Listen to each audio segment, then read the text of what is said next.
최근에 안철수 신당이 야당이 아니라 여당을 위협하고 있다라는 어떤 이런 기사들이나 여론조사가 갑자기 며칠 만에 폭주하면서 좀 이상한 기류가 흐르고 있습니다. 저는 지난번 대선 때 안철수 의원의 배우가 누구다라고 TV에 나가서 이야기를 했습니다. 그때 박종진 앵커가 사회를 봤는데 갑자기 이 경광등 벨을 누르고 야단이 났습니다. 그러니까 위험한 말을 하면 그 벨을 누르는데요. 그래서 자꾸 눌러서 아니 내가 틀린 말 했냐? 왜 갑자기 그렇게 화들짝 놀라는 척하냐? 세상이 다 아는 일을 이렇게 이야기를 한 바가 있습니다. 나중에 보니까 그 영상을 뭐 몇십만 명이 보셨던데요. 자, 안철수 의원은 신당을 만들어서 이 새정년의 친노가 진정한 야당이 아니기 때문에 본인이 그 야당의 주류를 교체하겠다 이런 입장이라고 국민들은 이해를 하는데요. 실제로 여론조사상의 내용이나 또 더 나아가서 여론을 조성해 가는 그 모양들을 보면 안철수 의원이 신당을 창당한다면 수도권에 본인이 중도라고 생각하는 사람이 한 30% 중반쯤 되는데 이런 사람들이 대거 안철수 의원을 지지할 것이다. 또 더 나아가서 안철수 의원 신당 창당이 잘 됐다라는 여론조사가 54%다. 수도권에. 이런 내용들이 자꾸 발표되고 실제로 새누리당 지지율이 10%에서 5, 6% 빠졌다. 이러면서 새누리당이 갑자기 난리가 났다. 이런 이야기가 한 3, 4일, 4, 5일 만에 나오고 있습니다. 저는 이런 부분의 배경에는요. 밴드웨건 효과라고 부르는 이 여론 조작의 장난질이 또 시작되었다. 저는 그렇게 생각을 합니다. 왜 그런가 하면요.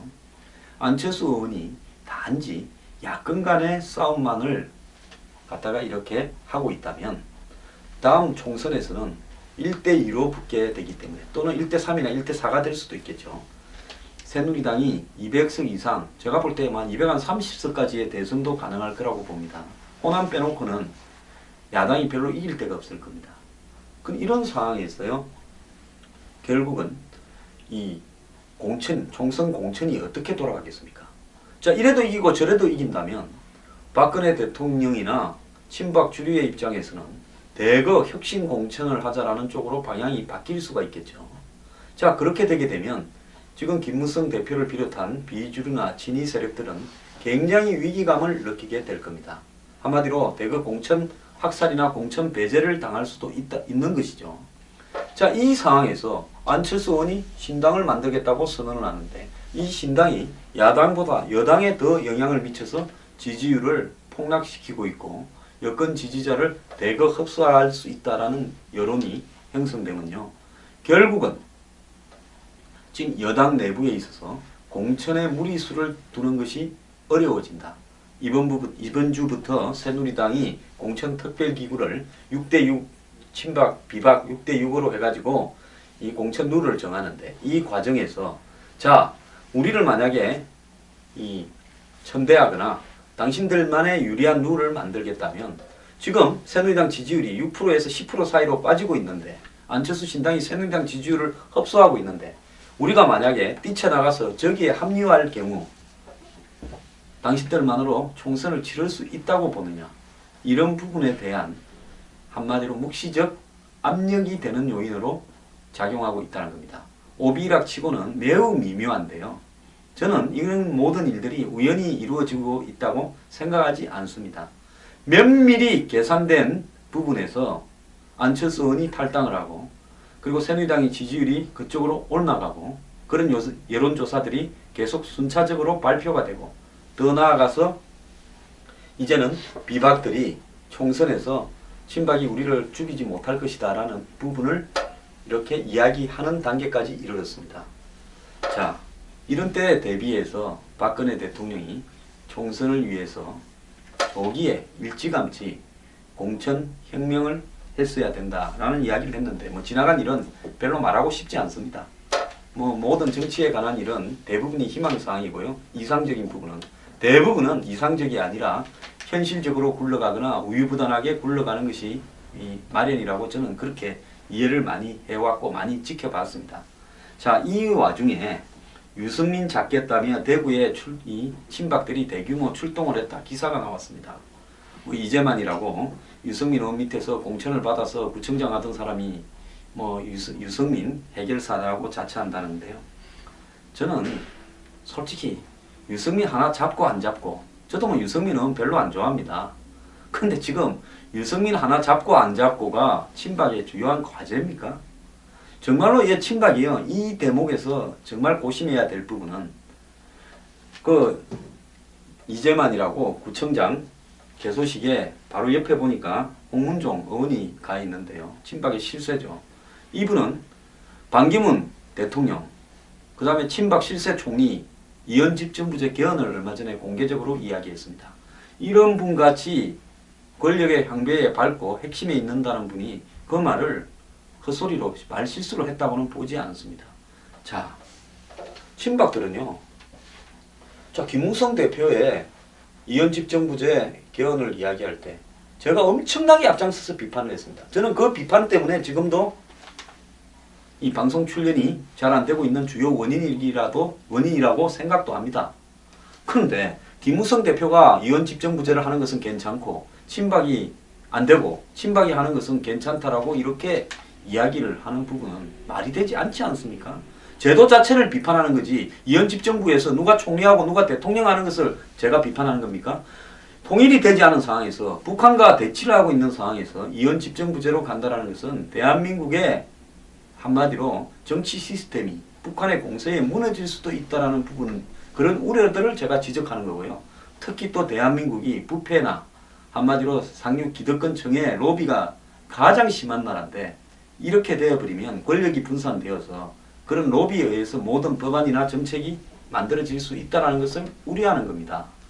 자, 이런 상황에서 정말로 이 친박의 핵심을 자처한다면 내년 총선에서 국민이 원하는 부분, 또 국민이 우려하는 부분들에 대해서 정책을 갖다가 내어걸고 또 공천 물갈이를 우리는 대거 하려 한다. 그야말로 기성의 19대 국회의원들이 여야를 막론하고, 물론 친박까지 포함해서 국민에게 엄청난 지탄을 받고 있으니까 대거 한마디로 신선하고 전문성이 있고 능력이 있는 사람들로 국회를 바꾸겠다. 이런 부분을 통해 가지고 진실한 사람들이 국회를 들어가게 해야 그것이 대통령의 뜻에 부합되는 거죠. 공연히 대통령 팔아서 이현집 정부제 이야기하고 대통령 걱정하는 척하면서 그런 걸 하는 사람들이 모여가지고 적당히 네 반, 내 반, 우리가 55, 김무성 대표 쪽이 45 이렇게 정해가지고 총선을 치르게 될 가능성이 많아요. 자, 그리고 여권의 상당수는 이탈해서 안철수 신당에 가게 될 겁니다. 안철수 신당이 이현집 정부제 개헌을 기치를 들 겁니다.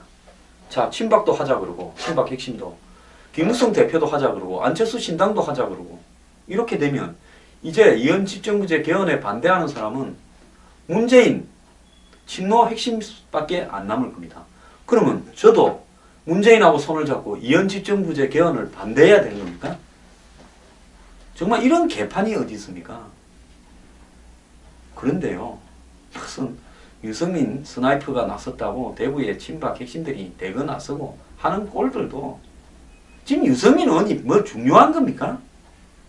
그냥 공천에서 배제할 수 있는 부분이 있다면 하려고 노력하고 거기에 나선 사람에 대해서 나중에 힘 좀 실어주면 되는 것이지, 이런 식으로 하면서 정작 지금쯤 해야 될 총선을 앞둔 한마디로 이 정책 개혁, 더 나아가서 대통령의 4대 개혁을 뒷받침할 개혁, 또 이 대규모 이 물갈이, 이런 부분에 대한 이야기는 하나도 들리지 않고요. 그냥 이제 어떻게 나누어 먹는 부분들을 소리 안 나고 자연스럽게 부드럽게 나눠 먹을 건가, 이 이야기만 몰두하는 것 같고, 또 누구를 싫어하니까 그런 부분에 가서 내가 열심히 나서서 드러내는데 노력하겠다. 참, 보기가 딱합니다.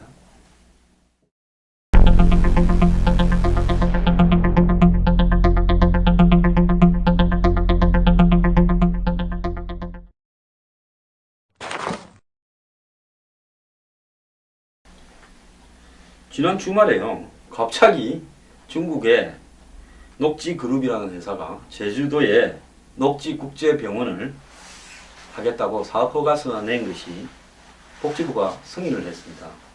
그래서 2017년 3월쯤에는 그 병원이 여는데요. 이거는 이제 영리병원입니다. 지금까지 대한민국의 모든 병원은 이 복지법인입니다. 자, 그래서 이 영리병원의 복지법인의 다른 점은 운영 수익금을 투자자가 돈을 댄 사람이, 병원을 설립하고 운영하는 돈을 댄 사람이 거기에서 벌어들인 돈을 가져갈 수 있습니다. 그래서 주주들을 모아가지고 대규모 자본을 투자하고 투자한 자본에서 놓은 수익을 가져가는, 한마디로 기업과 같은 병원을 허가를 해준 겁니다. 중국 회사예요. 자, 그래서 뭐 이 좌파들이나 이런 사람들은, 그 다음에 뭐 야권 진영, 또 이 의료 복지 분야에 종사하는 사람들은 이것이 의료 민영화나 영리화로 가는 부분이다. 그래서 진료비나 과잉 진료비나 진료비 상승을 불러끌고 의료보험 체계에 의해서 그 다음에 수가가 정해진 현재의 공공의료 시스템이 무너지게 될 거다라고 우려를 많이 하고 있습니다. 근데 이거는 사실 김대중 정부 때부터 이걸 갖다 허락해 주려고 로비가 지속적으로 되었고 고려를 하다가 노무현 대통령은 본인이 나서서 이걸 하자고 연설까지도 몇 번 하고 팀도 만들어서 끌어가려다가 당시에 반대가 심해서 못했죠. 그래서 저는 영리병원을 만들기 위한 대한민국의 한마디로 공작이 여야를 넘어서서, 정권을 넘어서서 끈질기게 진행이 되어 왔다고 생각을 합니다. 자, 그런데 여기서 이제 영리병원에 지금까지는 영리병원을 하자는 이유가 뭐 싱가포르 같은 나라가 병원 사업으로 엄청난 돈을 법니다. 전 세계에서 이 돈이 많은 사람들이 몸이 아프면 따뜻한 싱가포르에 와서 싱가포르이 만들어 놓은 거대한 병원에서 치료를 받고 거기에서 쉬다가 완치해서 돌아가는 이런 시스템이 되어 있습니다. 그런 세계적인 병원을 한국에 유치해서 외국 관광객들을 뭐 50만 명씩 이래 받아가지고 이 국내 병원이 하지 못하는 세계적인 규모의 이런 대응을 하자, 이런 거였는데, 지금 그 사이에 이런 병원이 논의가 되고 허가가 나지 않는 사이에 이미 삼성병원이나 세브란스 병원 같은 병원들이 1년에 수십만 명씩 외국 관광객들을 유치하고 호텔과도 연계해서 하는 시스템까지 진행이 되고 있습니다. 그런 상황에서 굳이 지금 중국에 자본이 하는 성형을 노린, 한마디로 중국 사람들이 제주도 관광 갔다가 성형을 갖다가 하는데 자기들이 세운 병원에서 하겠다 이겁니다. 지금 제주도에 보면 여행사부터 시작해서 식당, 그 다음 숙박시설, 관광상품점, 모든 걸 중국 사람들이 다 하고 그 다니는 차까지 중국 사람들이 운행을 하고 있습니다. 그래서 제주도 특별 이 자치도로 만들어서 거기에 수익이 결국은 중국으로 다 돌아가고 땅만 투기를 시켜서 제주도민들이 고통을 받고 있다, 이런 이야기를 제가 전번에도 한번 방송에서 이야기를 하지 않았습니까? 근데 고작 중국인 환자, 중국인 관광객들 성형하는 병원을 정부가 지금 이 시점에서 허락해준 이유가 뭔가? 그러면 한국 사람들은 거기에서 뭡니까? 가서 고용을 늘리고 뭐 한국의 투자 활성화의 효과를 본다는 건데, 간호사나 어디서 하는 것밖에 더 있겠어요? 그 인건비 조금 벌자고 이걸 허가를 해주는 겁니까? 그래서 이걸 왜 하는가에 대해서 상당히 의아하게 생각을 합니다. 그런데 주요 이제 언론에 사설 이런 게 딱 나옵니다. 13년 만에 외국 영리병원 첫 허용, 국내 병원 역차별 없어야.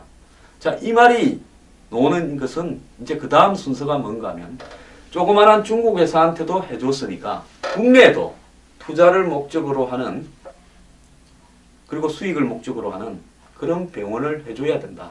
이제 그렇게 연결될 거고요. 그 다음에는 그런 병원 허가가 나는 방식으로 연결이 되면서 좌파 진영 일각에서 이야기하는 이 의료의 공공성이 무너지는 의료 민영화가 시작됐다라는 빌미를 주게 될 가능성이 많습니다. 그런데 한꺼번에 이런 일들이 진행이 되면 정치권이나 한마디로 이런 일들을 갖다가 반대하는 사람, 저도 개인적으로요, 한국의 민간 병원들이 지금처럼 복지법인으로 있어야지 영리병원이 되는 데는 명확하게 반대를 합니다. 병원에 회사 설립하듯이 병원을 설립하기 시작을 하게 되면 결국은 의료보험의 수가와 의료보험 시스템, 이 부분이 무너지는 것은 시간 문제로 되어 있습니다. 그래서요, 이렇게 중국한테 내주고 그 다음에 한국은 역차별하냐고 불만이 제기되게 해서 역차별을 하지 않기 위해서 한국 병원에도 내어준다라고 하면서 처음에는 그 업종을 갖다가 좀 한정하는 듯이 하다가 나중에는 완전 개방해 주는 쪽으로 가고 있지 않냐 하는 의심을 저도 합니다. 왜? 언론 사설을 보니까 딱 나와요. 그래서 정부가 이 문제는 어떻게 할 것인가 하는 부분을요. 솔직히 총선을 앞두고 이게 불이 잘못 붙으면 매우 심각해질 수 있고 이 방향이 옳은 것은 아닙니다. 저는 의료나 바이오에 있어서도 상업화할 수 있는 부분이 있어서 그런 부분들을 상업화하기 위해서 현 단계에서 규제를 완화하거나 법을 풀어주는 부분, 서비스 산업 발전 기본법에 있는 내용 정도는 찬성을 합니다. 근데 거기까지 딱 멈춰야죠. 이게 중국 사람 병원 허가해 줬으니까 이제는 우리나라 사람들도 영리병원 해야 될 때다. 이렇게 가게 되면서 하나 둘씩 본물이 터지면 그 다음부터는 한국의 의료 시장은 완전히 무너질 수 있습니다. 그렇기 때문에 이 부분은요, 거꾸로 가는 개혁이기 때문에 절대로 해서는 안 된다. 많은 분들이 이것이 어떻게 흘러가는지 지켜봐야 될 거라고 생각합니다.